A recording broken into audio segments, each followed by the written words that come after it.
Bonjour à tous, nous sommes à Canet-en-Roussillon pour la seconde édition du FIP Price. Avec nous, Jérémy Scatena qui aujourd'hui jouait avec Roger. Aromi. Roger Aromi, c'est mon nouveau partenaire, c'est une belle histoire. Je commence cette nouvelle aventure, ça fait 6 ans que je m'entraîne avec lui tous les jours. Et voilà, on s'est raté plusieurs fois, c'est comme les histoires d'amour, parfois ça se fait pas tout de suite. Je suis très heureux parce qu'encore aujourd'hui on perd 6-4 et on se dit que des bonnes choses, on s'encourage, on se fait des petits cœurs, on se fait des petits bisous dans le cou. Et c'est vrai que quand tu joues avec un partenaire ou quand ça va mal, ben, tu t'entraides, ça fait un peu les résultats qu'on a là. C'est-à-dire que hier on perd le premier set sur un match très chaud et on s'en sort en 3-7. Aujourd'hui on perd le premier set et on s'en sort encore. Donc je pense que c'est positif de pas forcément très bien jouer et de mettre des choses positives au niveau mental pour arriver à gagner ces matchs, quoi. Alors au niveau mental certes, tu parlais de niveau de jeu, le niveau de jeu était... Là, alors oui, il y a eu des hauts et des bas, mais bon, en face, tu l'avais dit au début du match, enfin juste avant, attention, ces Espagnols, ils sont difficiles à jouer, Oui. et on a vu des très beaux points. Ouais, on a vu des très beaux points, il y a eu des sorties, il y a eu des moments chauds, des puntos de oro. Ils m'ont bien bloqué les retours de vitres, ils ont été courageux. Ils ont super bien tenu le service, notamment dans le premier set, parce que moi je passe un peu à travers le premier jeu. Après on joue bien, mais ils s'en sortent. Et voilà, après le deuxième set, on a vraiment beaucoup mieux joué. Et c'est de bon augure pour demain. Demain on va pouvoir tout taper. Je pense que ça sera le moment de faire des différences. Allez, tu nous as parlé un peu de Roger.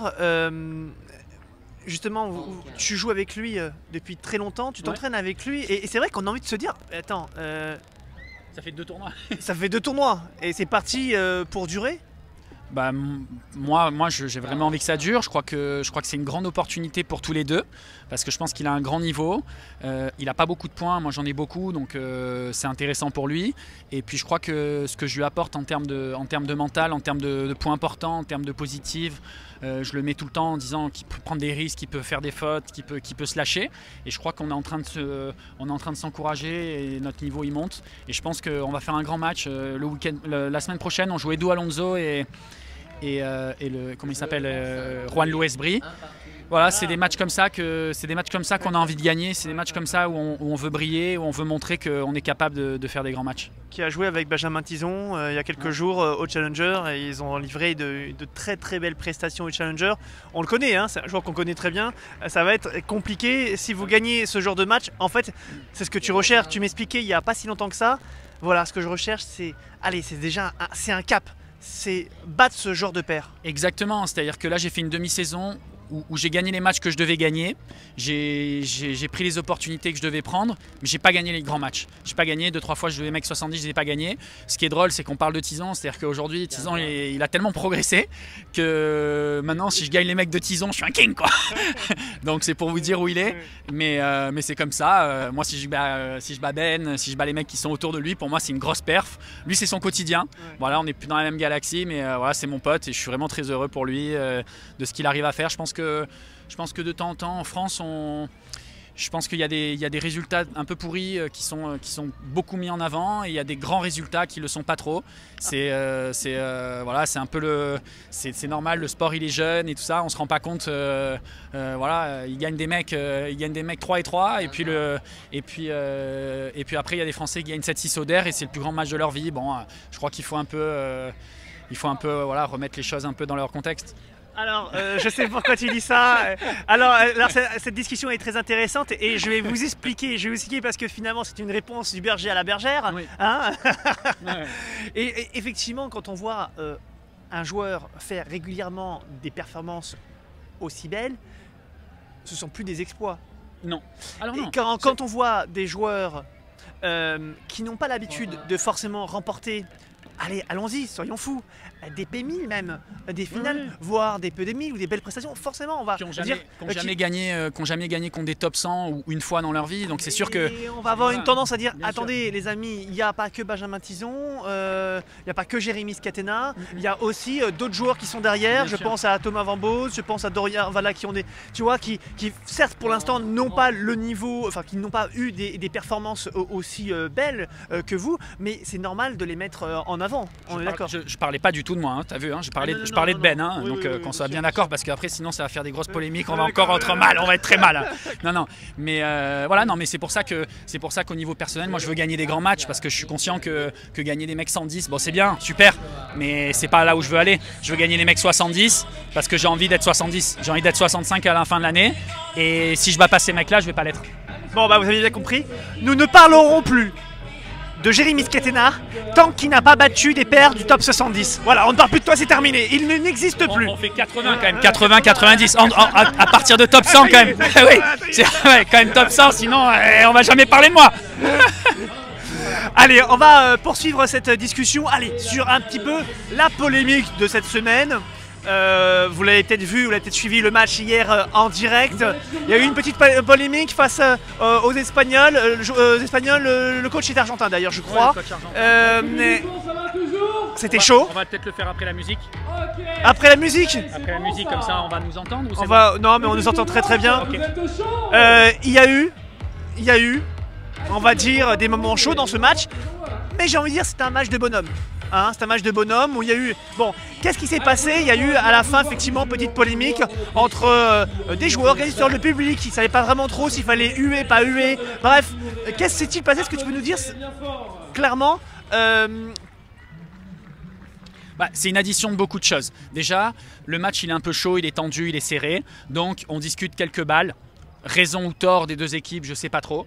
Mais voilà, aujourd'hui, l'événement il est incroyable. C'est un grand événement de paddle. C'est sur la plage. Il y a une organisation qui est faite depuis très longtemps. Voilà, ce qui manque un petit peu en France globalement, ce qu'on a vu dans les P1000 et tout ça, c'est que c'est juste un événement et il n'y a pas ce côté professionnel où quand les joueurs commencent à mal se comporter, l'arbitre il rentre, il arrête un peu le match, il met un warning quand c'est nécessaire pour que le match justement il s'envenime pas. Hier, ce qui s'est passé, c'est qu'on a été un peu livrés à nous-mêmes. Il y a eu des petites discussions, nos adversaires nous ont envoyé les balles dans les coins, à peu près une trentaine ou une quarantaine de balles dans les coins quand on servait, donc on a dû aller les chercher. Moi j'avais mal aux jambes, il y avait de la tension, c'était pas facile. On avait un adversaire qui se comportait très bien et un qui se comportait très mal. On a fait ce qu'on a pu.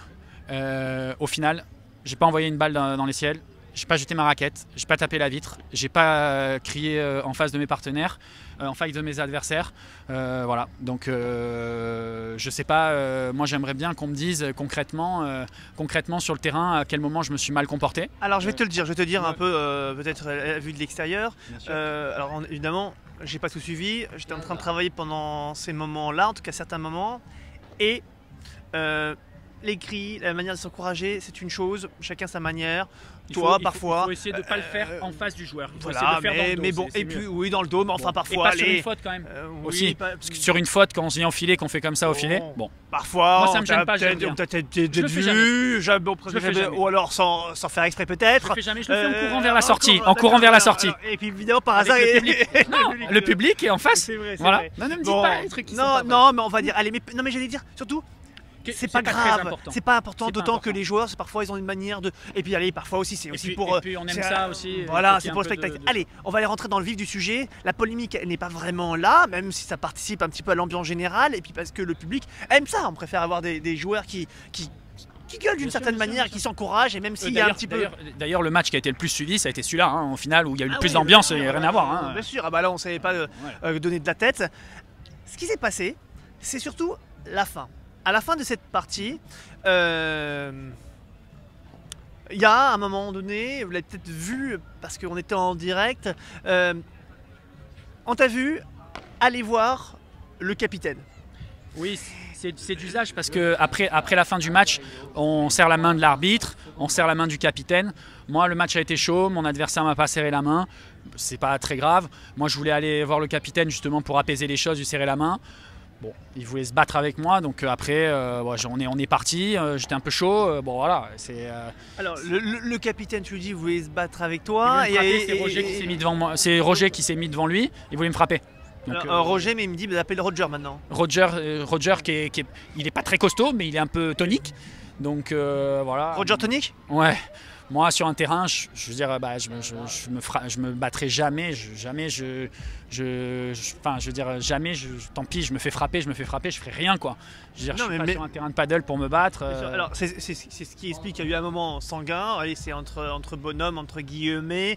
Il te dit, voilà, c'était un peu difficile. Eux, sur le coup de la défaite, toi peut-être sur le coup de la joie, et puis il y a eu peut-être une incompréhension, et puis lui il a peut-être dit des choses, toi. Je pense que oui, bien sûr. Je pense que le capitaine, ce qu'il peut nous reprocher, c'est de lui avoir entre guillemets volé des points, où il a pensé qu'on leur a volé des points, c'est le truc qu'ils peuvent nous reprocher.